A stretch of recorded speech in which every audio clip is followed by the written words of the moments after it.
दया की आस में मैया, दया की आस में मैया तेरे दरबार आए।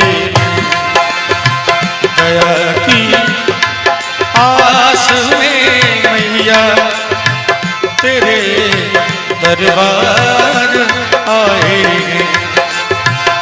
दया की आस में मैया तेरे दरबार आए हैं, तेरे दरबार आए हैं। और बना लो दास मुझको भी, बना लो दास मुझको भी, बहुत लाचार आए। बना लो दास मुझको भी, बहुत लाचार आए हैं।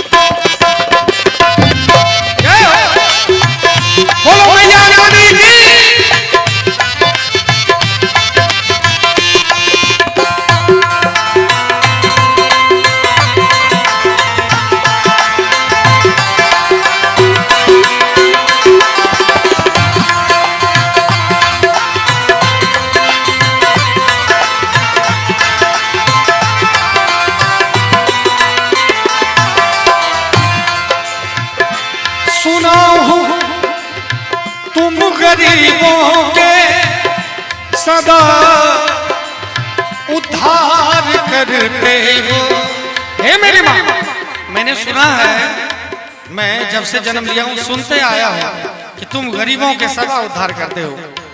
अगर मेरी अनुभूति पूछिए तो मेरा तो उद्धार मैया रानी ने किया है। आज मैं क्या था क्या हूँ, मात्र भजन के प्रभाव है कि नहीं मनोहर भैया? ये भजन का प्रभाव है। आज कहां से कहां भगवान ने मुझे पहुंचाया। इसीलिए मैं चाहता हूं कि जहां भी भजन हो, जहां सत्संग हो, एक बार जाके तो देखिए। अब रसगुल्ला रखा है और नींबू वाला जो बनता है उसको क्या कहते हैं इधर? रसगुल्ले जैसा ही दिखता है, जो बोतल में बंद करके साल भर के लिए रखते हैं। निमकी कहते हैं, क्या कहते हैं? निमकी ही कहते हैं। निमकी भी एक प्लेट में है, रसगुल्ला भी है। अब दूर से देखेगा कैसे पता चलेगा क्या है? जब तक खाएंगे नहीं। इसलिए जब तक सत्संग में जाएंगे नहीं, बैठेंगे नहीं, तो कैसे पता चलेगा कि उद्धार होगा कि नहीं होगा, है ना?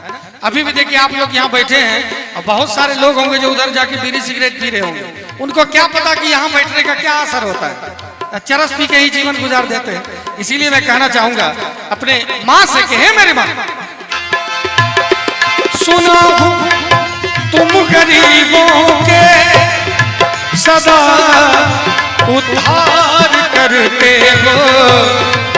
सुना हूँ तुम गरीबों के सदा उद्धार करते हो, सदा उद्धार करते हो।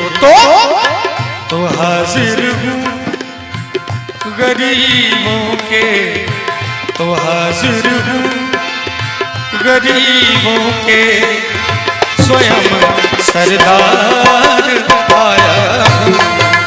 दया की आस में मैया तेरे दरबार आया हूँ।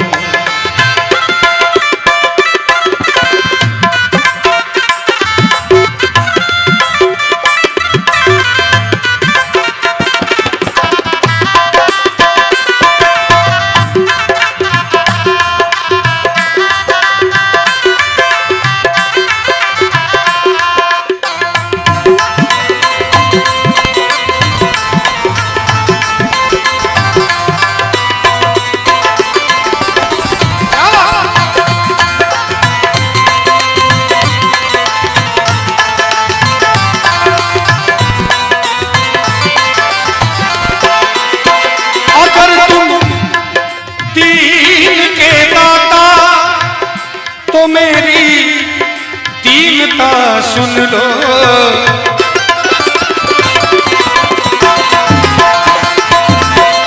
हे मेरी माँ, अगर तुम दीन के दाता हो, बिंदु जी महाराज ने कहा कि कृपा की ना होती जो आदत तुम्हारी, हे माँ कृपा की ना होती जो आदत तुम्हारी, तो सुनी ही रहती अदालत तुम्हारी। आज जो सभी कोई यहाँ पर बैठे हैं, कहीं ना कहीं मैया रानी की कृपा सबके ऊपर हुई होगी, तभी तो यहाँ पर बैठे हैं। वो कृपा करना छोड़ दें और आप यहाँ आना छोड़ देंगे तो कृपा करना कैसे संभव होगा। इसीलिए आइए मैया से कहते हैं कि हे मेरी माँ, अगर तुम दीन के दाता तो मेरी दीनता सुन लो, तो मेरी दीनता सुन लो। जगत के मोह में डूबा, जगत के मोह में डूबा, मैं एक गुनहगार आया हूँ। दया की आस में मैया तेरे दरबार आया हूँ।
भजन है हमारे मित्र सच्चिदानंद भाई ने लिखा है। उन्होंने कहा था कि धीरज भाई आप इस भजन को गाइए, देखिए चमत्कार क्या होता है।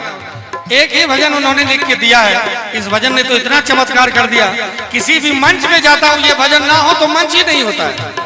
कहना चाहूंगा कि है सच्चिदानंद की विनती प्रभु स्वीकार कर लेना। अर्जी माँ के चरणों में अर्जी देनी होती है, वो दरखास्त देना होता है ना, है ना, तभी जाके। अभी देखिए जो स्कूल है हमारे मास्टर साहब हैं यहाँ पर, कितना टाइट सरकार ने किया हुआ है, जब तक दरखास्त नहीं लिखा रहेगा सस्पेंड हो जाएगा टीचर। वो कितने बड़े हेडमास्टर हैं, उनके आगे दरखास्त नहीं देंगे तो कैसे पास होगी मंजूरी, है ना। तो कहना चाहूंगा अपने माँ से कि हे माँ, है सच्चिदानंद की विनती मेरी माँ स्वीकार कर लेना, मैया स्वीकार कर लेना। और सदा धीरज हो शरणागत। अर्जी क्या है कि हे माँ मैं सदैव शरणागत रहूं। हे माँ मेरे अंदर कभी घमंड नहीं आए, चाहे मैं कितना भी बड़ा आदमी बनूं। आज मैं खानपुर आता हूँ, समस्तीपुर आता हूँ, यहाँ रहता हूँ, हो सकता है मैं और बड़ा आदमी बन जाऊं। उसके बाद मैं अगर पहचानना भूल गया, ये प्रभात जी है, ये माँ है, ये भाभी है, ये बहन है, तो सोचिए कि हमने जीवन नहीं जिया। हम मनुष्य नहीं है, हम जानवर से भी घिरे हुए हैं, क्योंकि एक जानवर भी जब नमक खाता है तो हाजिरी बजाता है, हम तो फिर भी आदमी हैं। इसलिए जीवन में कभी घमंड नहीं आए, चाहे कितना भी बड़ा आदमी हो जाइए। आपके लिए जिन्होंने जो कुछ किया है उसको भूलना नहीं है। यही माँ से अर्जी करना चाहता हूँ, हे माँ है सच्चिदानंद की विनती मेरी माँ स्वीकार कर लेना, मेरी माँ स्वीकार कर लेना। तो सदा धीरज हो शरणागत,